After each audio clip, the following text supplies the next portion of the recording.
ফ্যাসিবাদ বিরোধী লড়াইয়ে শহীদ আবরার ফাহাদ মাইলফলক ছিলেন বলে মন্তব্য করেছেন জাতীয় নাগরিক পার্টির আহ্বায়ক নাহিদ ইসলাম।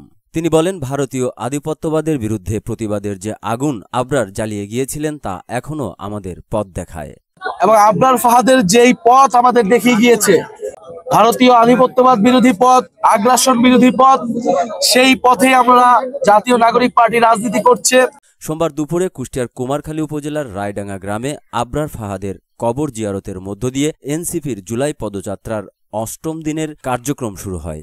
এর আগে বৈরী আবহাওয়ার কারণে কর্মসূচির শুরুতে কিছুটা বিলম্ব হয়। কবর জিয়ারতের সময় এনসিপির কেন্দ্রীয় নেতারা উপস্থিত ছিলেন। তাদের মধ্যে ছিলেন সদস্য সচিব আক্তার হোসেন, মুখ্য সমন্বয়কারী নাসির উদ্দিন পাটোয়ারি, উত্তরাঞ্চলের মুখ্য সংগঠক শারজিস আলম, দক্ষিণাঞ্চলের মুখ্য সংগঠক হাসনাত আবদুল্লাহ, নুসরাত তাবাসসুম, ডাক্তার তাসনিম জারা এবং শহীদ আবরারের পিতা বরকতুল্লাহ। পরে কুমারখালী আলাউদ্দিন মোড়ে পথসভা শেষে কুষ্টিয়া শহরের বড়বাজার থেকে পায়ে হেঁটে এনএস রোড হয়ে ৫ রাস্তার মোড়ে শেষ পথসভা অনুষ্ঠিত হয়।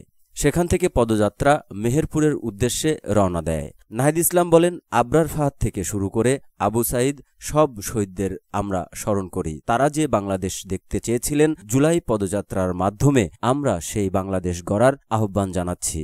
গত ১ জুলাই রংপুর থেকে এনসিপির জুলাই পদযাত্রা শুরু হয়। দলটি দাবি করেছে, এই কর্মসূচির মাধ্যমে ফ্যাসিবাদ বিরোধী রাজনৈতিক চেতনা ছড়িয়ে দেওয়া হচ্ছে।